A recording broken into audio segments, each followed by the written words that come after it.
Welcome back. Now, today we are going to discuss a very important topic requested by most of my students regarding the barium studies. So, in this video, we are going to discuss the basics of barium studies. At least we should know what is the basic concept of doing an imaging using a barium element and what are the different indications and when we are supposed to write an investigation that includes various types of barium studies. Okay, so in this video, or rather I should say in this series, a very big topic is this one. That's why we'll cover it in, let's say, 3 to 4 parts, just clearing the concept, the basic concept that is working behind it. So let's start with this. The topic is basics of barium studies. So this is the first video related to this topic, and slowly we'll cover the basic concept that is lying. So starting with the various spectrum of barium study. Barium study, as you already know, this is a type of imaging study using a contrast. So first of all, where we would like to use this study and what are the different names of these various studies that is usually used by us. So very quickly, the first one is barium swallow. We are going to call it as spectrum of barium study. The first one is barium swallow. The second one is barium meal. Third one is barium meal follow through. The fourth one is small bowel enema, also known as enteroclysis. And finally, the barium enema. These are the 5 basic investigations based on barium study, commonly used in GIT disorders, gastrointestinal tract disorders. So we'll cover them one by one. First of all, few things we must know regarding the barium. In nature, usually all the salts found by this barium element, they are toxic to human beings.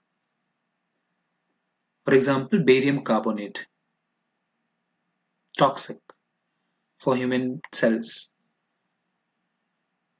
Only barium sulfate is a compound that exists in nature.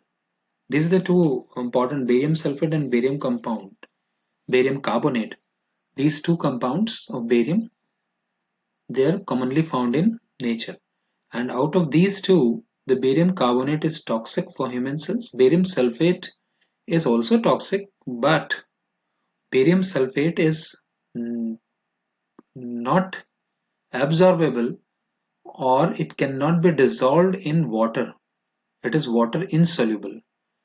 That's why it is almost inert for our cells. Whenever we are using barium sulfate, it just passes on through the GI tract and it goes out without absorption. And that's why it is non-toxic for us. So the one take-home message is, in barium studies, we are using barium sulfate, okay, not barium carbonate. 56 atomic number, and this barium is radio opaque for X-rays, non-degradable. This barium sulfate, especially this compound, is non-toxic, non-absorbable, cannot be absorbed through the GI mucosa, inert element, and this barium sulfate is water insoluble. So take home message from this slide is barium sulfate we can use for barium studies. Okay. Now there are two terms, suspension and solution. Solution means there is a solvent and there is solute. Then solute and solvent, they form a homogeneous mixture, and that is known as solution. And these are usually formed by water soluble compounds or element. Barium, as we have discussed, this is water insoluble. So barium is usually available in suspension.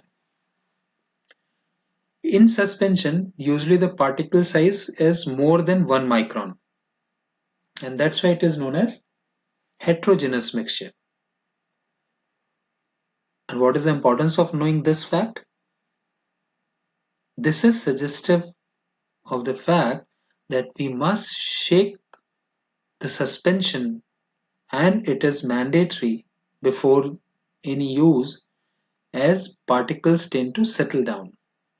So we must shake the suspension before using it during any barium study, right?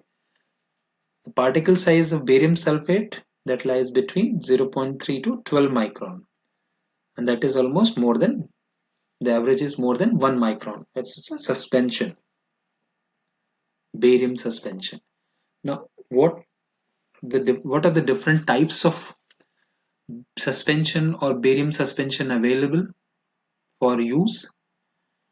There are basically three types. The 95% weight by volume suspension is there. One of the example is this microbar suspension. Moderate density is there and moderate viscosity is there. The term moderate is important. 95% weight by volume, the first type.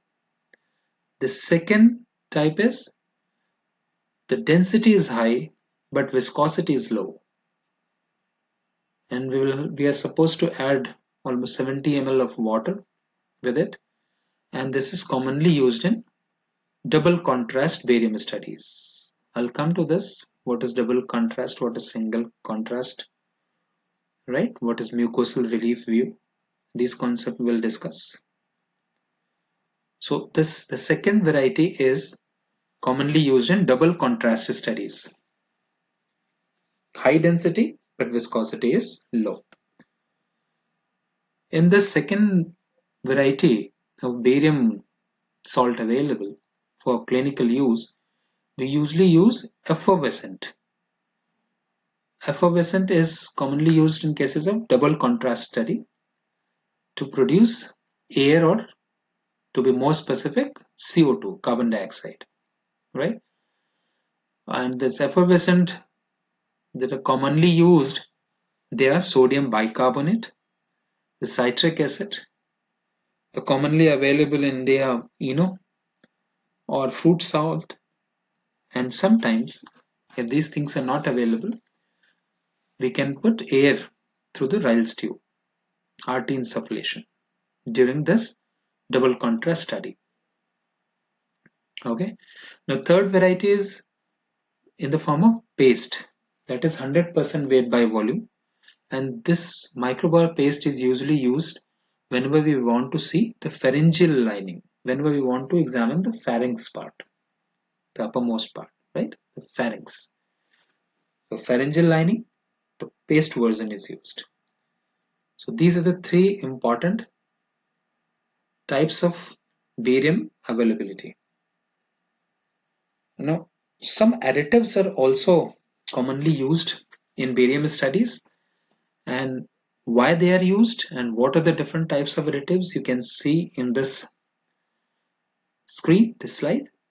So one by one, sodium citrate, The sodium citrate, it prevents flocculation and makes the suspension alkaline. This is the use of using this additive, sodium citrate. A very important slide. You can have even multiple choice question regarding this additive and their uses. The second one is simethicone. It is anti-foaming, and that's why it should not be used in double contrast study with high density barium. As in double contrast studies, air is required, and this simethicone is working as anti-foaming. It is preventing that, right? So the simethicone is not used in double contrast studies. Then third one is carboxymethyl cellulose. It decreases the settling and it is hygroscopic. It increases the viscosity of suspension and decreases the movement. If these are the things required, the additive used is carboxymethyl cellulose. Finally, if required, we can impart a particular color to the barium suspension, and that can be done by adding erythrocin. And if we want to give a taste to that barium suspension, palatable sweet taste, the saccharin can be used. Okay. Okay, we have decided that this patient needs a barium study and we want to go for it. But we must know beforehand what are the possible disadvantages of using barium in any barium study. We must know this. So these are the possible disadvantages if we are using barium studies for any indication. Anyhow, if barium is going to extravasate, extravasation is one of the important disadvantages of using barium, and this extravasation may occur during suspected perforation. Suppose a patient is there and we are doing barium study, but that patient was having a suspected stomach perforation or gastric perforation or esophageal perforation, the minor one, and that is leading to extravasation of barium during the study. That may lead to mediastinitis, inflammation of mediastinum, pneumonitis, that is inflammation of lungs, peritonitis in case of gastric perforation, inflammation of peritoneal cavity. So this extravasation is one of the disadvantage. Then inspeciation could be there, leading to obstruction. Suppose any patient is presenting with some abdominal pathology and we want to order for contrast enhanced CT scan. And in the same patient, if we have already done the barium study, the follow-up CT is difficult to interpret in these type of patients. So one of the disadvantage could be this one. Then comes the embolism. Patient may land up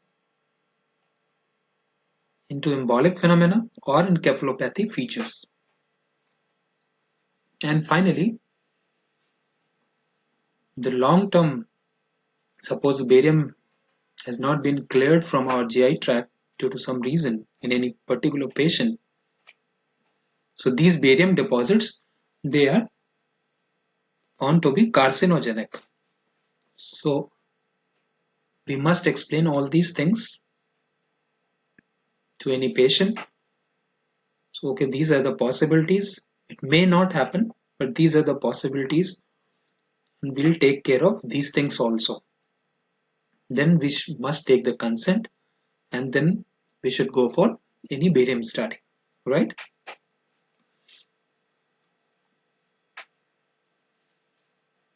Sometimes, due to any reason, if we are not opting for barium study, what are the other GI contrast material that we can use during the diagnostic method or during the investigation mode?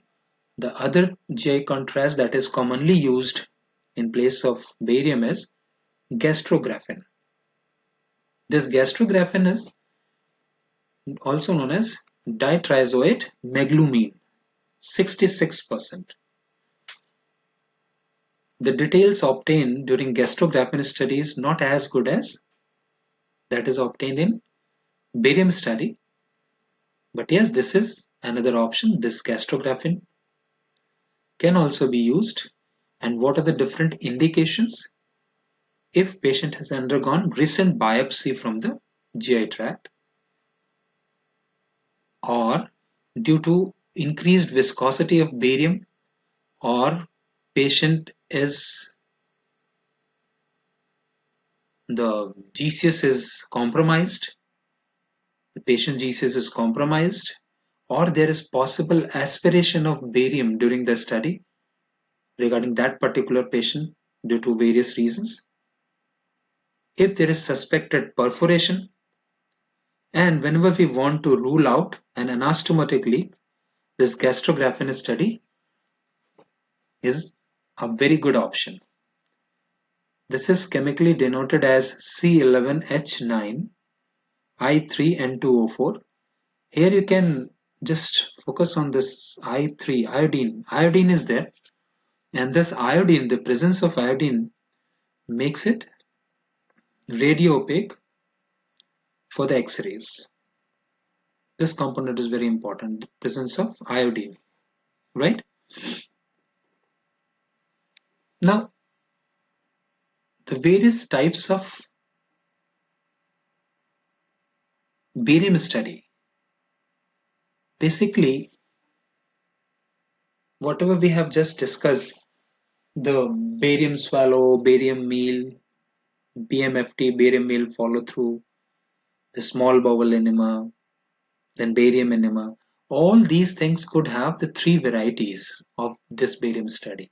And three different varieties could be, the pattern could be simple, this just mucosal relief view, or the single contrast study, or the double contrast study. These are the three basic type of study in any barium study: the mucosal relief, the single contrast, and the double contrast. What is mucosal relief view? That is done in GI tract. If we are using a small volume of barium, and that is leading to collapsed lumen of the tract. Obviously, if we are using a small volume of barium, there will be collapsed lumen. It is not going to be a distended lumen. So in that case, the folds are very well visualized, and any disease process or any abnormalities involving the submucosa, that can be very well delineated, and this is known as mucosal relief view in any barium studies. Then what is single contrast? The volume is increased now. Here we are using the large volume of barium but of low density, single contrast. And this single contrast barium study is required to detect the contour abnormalities, the structural abnormalities, to rule out or to confirm presence of strictures in the esophagus or the stomach, and whenever there is large polypoid defects in the lumen, for example, polyps are there, some growth is there, in that case, this single contrast barium study is useful. So these are the three indications of doing the single contrast: the large polypoid defects, the strictures, the contour abnormal, means now here the wall is involved or some lesion is projecting inside the lumen. This is single contrast. In mucosal relief, the lesions involving the submucosa only is very well delineated, right? Now double contrast. In double contrast, we are using barium as well as The water is there, and along with production of carbon dioxide inside it, right, during RT insufflation or effervescent, what we have discussed in this video initially. In this case, double contrast study, these things are playing the important role. And where we are supposed to order for double contrast barium study whenever there is early mucosal lesions of, let's say, inflammatory bowel disease, or whenever we want to confirm the early neoplastic lesions, or whenever we want to detect this early neoplastic lesions, this double contrast study is very helpful. So in a nutshell, somebody can ask us, what is the double contrast barium study? Just for an example here, we are supposed to take the images of a maximally distended esophagus, and these are known as double contrast images. Double contrast refers to the term. It means there are two components of barium as well as air. Air, to be more specific, CO2.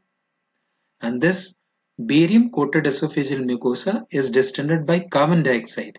And from where we have got this carbon dioxide? This carbon dioxide is produced by the reaction of the crystals and water interacting with each other, right? So finally, we have discussed mucosal relief view, single contrast, double contrast in any type of barium study, barium swallow or barium meal, BMFT, enteroclysis, also known as small bowel enema, or barium enema. All these three options are available for each and every study what we have just discussed. The final thing in this video is indications.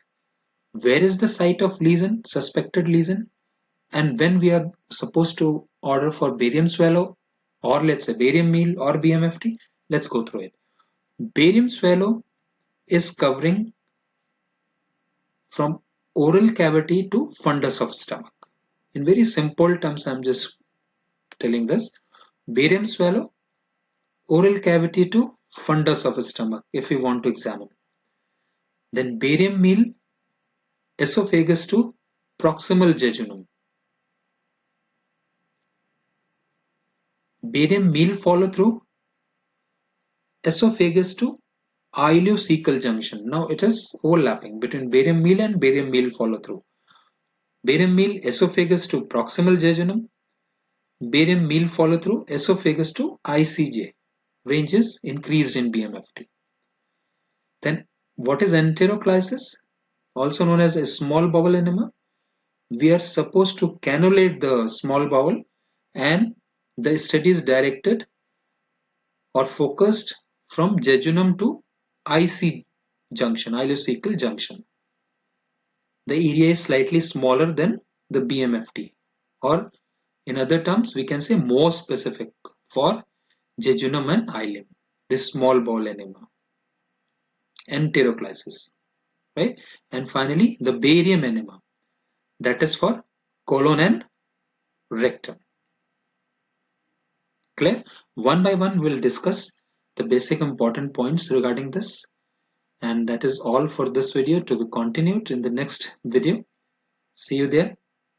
And if this is useful, click right lower hand corner icon and subscribe. Share and like if you want to promote the learning. Thank you and namaste.